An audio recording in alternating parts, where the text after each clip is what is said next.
Hey guys, it's Therapy Thursday and it's Carmel Brown, licensed clinical professional counselor, co-owner of Club Exhilaration Wellness Center in Belleville, Illinois, and owner of Carmel D. Brown Counseling, Coaching, and Consulting Services.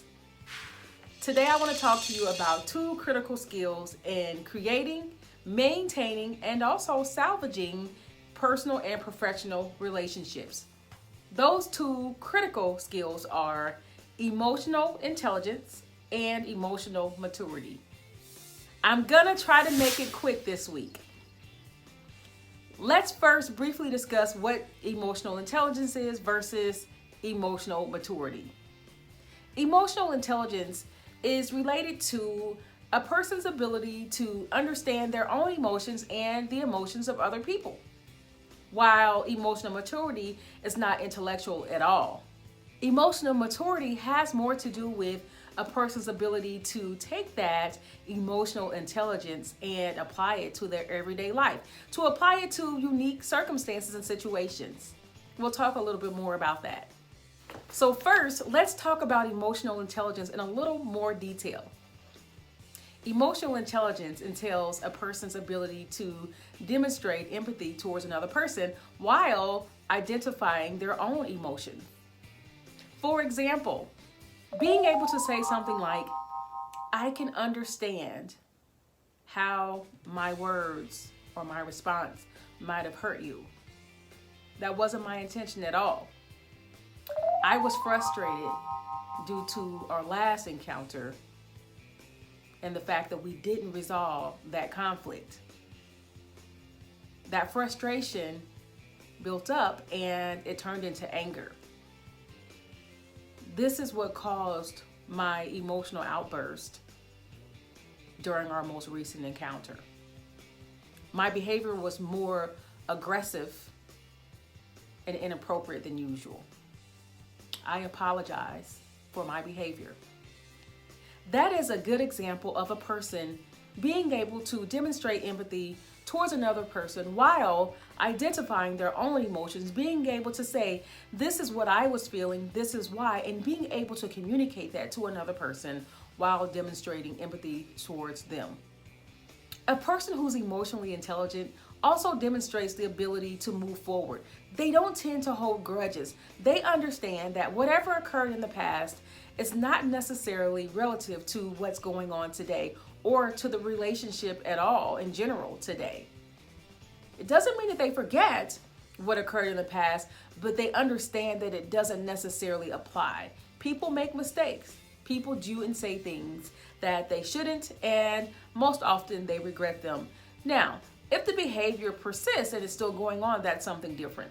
But in most cases, people change, people grow, and an emotional intelligent person will be able to recognize that and move forward. Therefore, having a healthy relationship moving forward. Emotionally intelligent people can relate to other people and function well in general.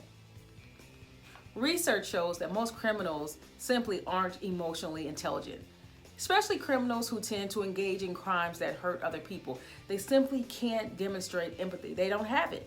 They don't understand how their behavior impacts other people's emotional experience and well-being.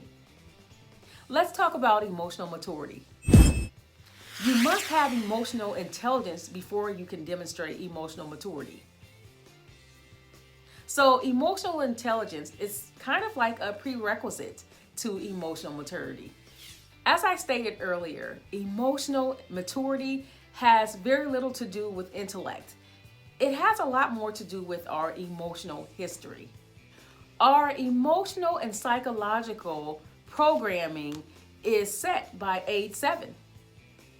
There are a lot of emotionally immature adults that are like 5-year-olds in adult bodies, simply because that response, that emotional response that they learned and that became habitual prior to that age 7 is inherent, it's set in.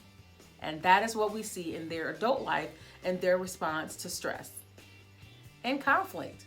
Being emotionally mature means you have the ability to refrain from acting out of impulse on your emotions And you have the ability to refrain from suppressing your emotions.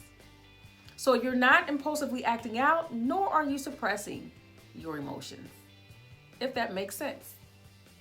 Instead, an emotionally mature person has the ability to control their emotions rather than allowing their emotions to control them. Emotionally mature people are unlikely to respond to triggers in an inappropriate or explosive manner. Being non-reactive and non-judgmental while remaining present in the moment is a sure sign that a person has emotional maturity. In other words, a person is yelling at you, screaming at the top of their lungs, and being quite unkind to you.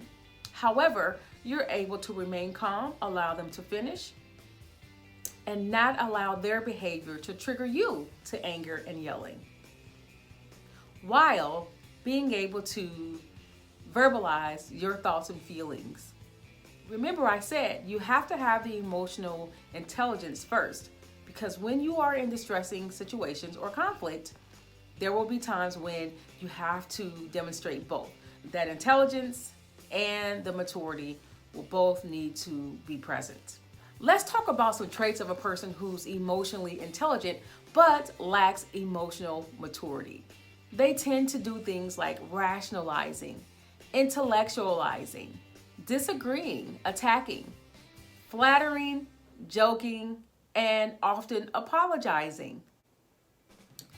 Someone who is emotionally intelligent but lacks emotional maturity often come across as being stubborn, arrogant, rejecting others, and very often they're people pleasers, and often very much phony and seemingly superior, by their account, of course. A few behaviors of a person who is emotionally immature. This is a person that throws temper tantrums, an adult toddler is what I call them.